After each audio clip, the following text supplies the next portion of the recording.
Hezbollah के हमले पर आईडीएफ ने क्या बड़ा दावा किया है, ये देखिए।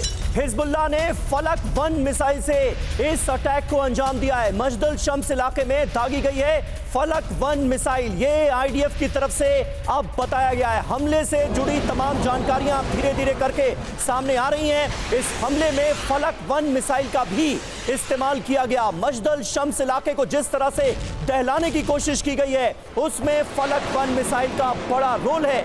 अब आईडीएफ की तरफ से ये बताया गया है।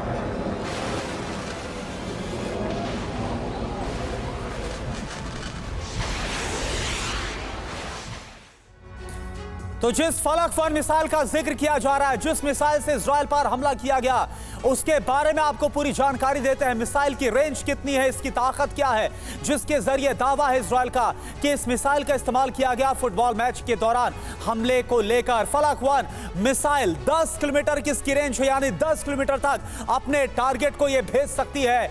वजन और इसके वॉरहेड की अगर क्षमता की बात की जाए तो 113 किलोग्राम इसका वजन है और 50 किलोग्राम वॉरहेड ले जाने में सक्षम है। समीर, बिल्कुल। और देखिए, खास बात करूना क्या है, हिजबुल्लाह को ज्यादातर हथियार ईरान से मिले हैं और अब फलक 1 मिसाइल का जिक्र सीधे तौर पर हो रहा है, जिससे फुटबॉल ग्राउंड में हुए बड़े हमले को अंजाम दिया गया है। हमारे साथ तमाम खास मेहमान भी स्टूडियो में मौजूद हैं। संजय सोय साहब, क्या लगता है आपको, और जिस तरह से इस हमले को अंजाम दिया गया है, आम सिविलियंस को बनाया गया है निशाना, ये युद्ध की त्रासदी तो है ही, लेकिन हिजबुल्लाह ने अगर ऐसा किया तो उसका मोटिव क्या हो सकता है?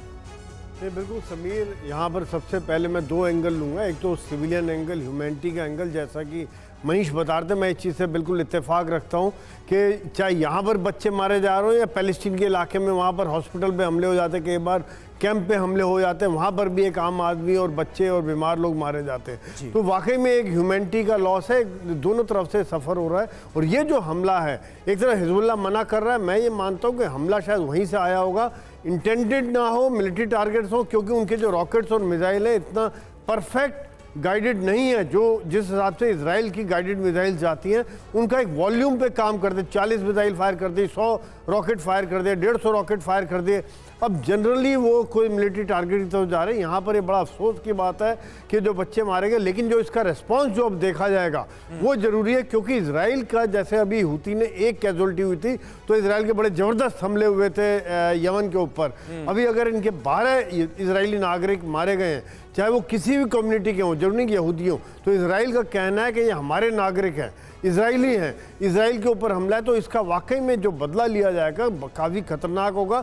लेकिन यहाँ पर एक चीज़ और है, ये एक्सपेक्टेड लाइन पर बदला होगा। क्या हिजबुल्लाह इसके लिए तैयार है? उन्होंने टनल बनाई हुई है, केव बनाई हुई है, क्या करेगा इजराइल? एयर स्ट्राइक करेगा, मिसाइल हमला करेगा?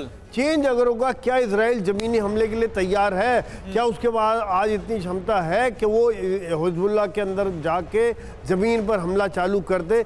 ये बात सोचने वाली, क्योंकि बिल्कुल। तो क्या यह हमला उसी लाइन पर होगा जो 7 अक्टूबर को हमला हमास की तरफ से किया गया था, और जैसा बदला और जैसा युद्ध इसके बाद हमास के खिलाफ छिड़ा गया? इस बीच एक और बड़ी खबर, और फिर दीपक सर आपके पास आ रहा हूं। हिजबुल्लाह पर बहुत बड़े हमले की तैयारी, इजराइल ने लेबनान में हमले की तैयारी पूरी की है। लेबनान में घुसकर अटैक का प्लान तैयार किया गया है। इजराइल का हिजबुल्लाह को खत्म करने का प्लान है।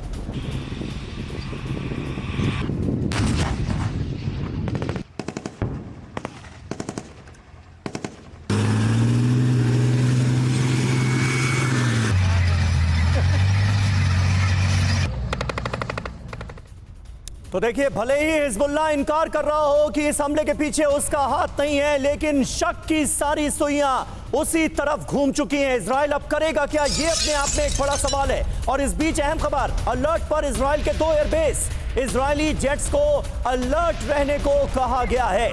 तो बहुत तेजी से डेवलपमेंट होते हुए हम देख रहे हैं अब इजराइल के अंदर इस बड़े हमले के बाद।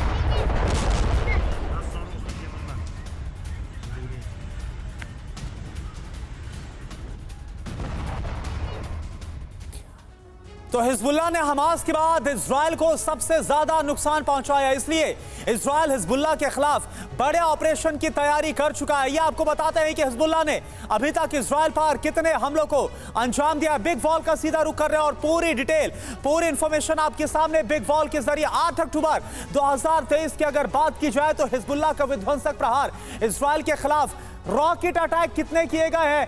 6400 रॉकेट अटैक अभी तक अंजाम दिए गए, यानी 8 अक्टूबर 2023 से अब तक की ये जानकारी है। सैनिकों की मौत कितनी हुई है? 22 सैनिकों की मौत अब तक इजराइल की हुई है और नागरिकों की मौत 24 नागरिक अब तक इजराइल के मारे गए हैं। समीर, बिल्कुल, हिजबुल्लाह लगातार इजराइल को दर्द देने में कामयाब हो रहा है और हिजबुल्लाह हमास से कहीं ज्यादा बड़ी ताकत है, इसलिए करुणा इजराइल के लिए बहुत बड़ी चुनौती भी है। बिल्कुल। और दीपक सर, आपके पास मैं आ रहा हूं, सवाल वही है, 7 अक्टूबर को जो हमला हुआ था हमास की तरफ से, इसके बाद बड़ा मौका इजराइल को मिला और उसने बदला लिया, युद्ध छेड़ा हमास के खिलाफ। क्या लगता है ऐसे ही मौके की फिराक में भी इजराइल था कि अगर हिजबुल्लाह कोई गलती करता है तो फिर उसे जवाबी बदला लिया जाएगा, और वो गलती, वो नुकसान इजराइल ने को झेलना पड़ा है मजदल शम्स में जो हमला हुआ बच्चों के मैच के ऊपर?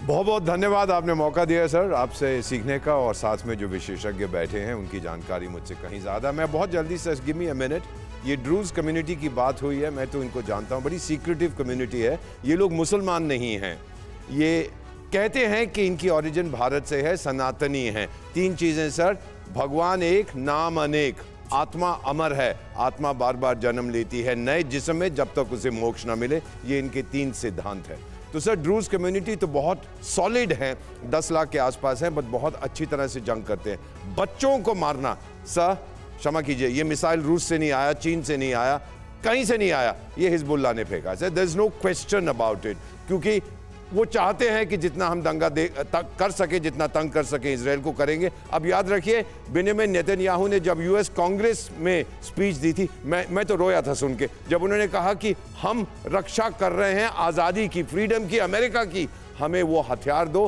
ताकि हम बहुत जल्दी इस जंग को खत्म कर सके। कौन से हथियार मांग रहा था? Mother of all bombs, 1000 kilo वाला, जो पहले अफगानिस्तान में इन्होंने यूज किया था, जिससे ये खत्म कर देंगे। Israel will hit back sir, और ऐसा मारेगा हिजबुल्लाह को कि हिजबुल्लाह मेरा ख्याल है खत्म हो जाएगा सर। ठीक है, ये आप बहुत अहम बात कर रहे हैं, लेकिन लगातार अगर हम बात करते हैं ताकत की, तो हमास से कहीं ज्यादा हिजबुल्लाह की ताकत, एक पूरी की पूरी आर्मी उन्होंने बना रखी है, 1.5 लाख रॉकेट्स उनके पास हैं। ऐसे में इजराइल के लिए ये कितनी बड़ी चुनौती होगी हिजबुल्लाह का पूरी तरह से खात्मा करना, क्योंकि हमास का खात्मा भी अभी तक मुमकिन नहीं हो पाया।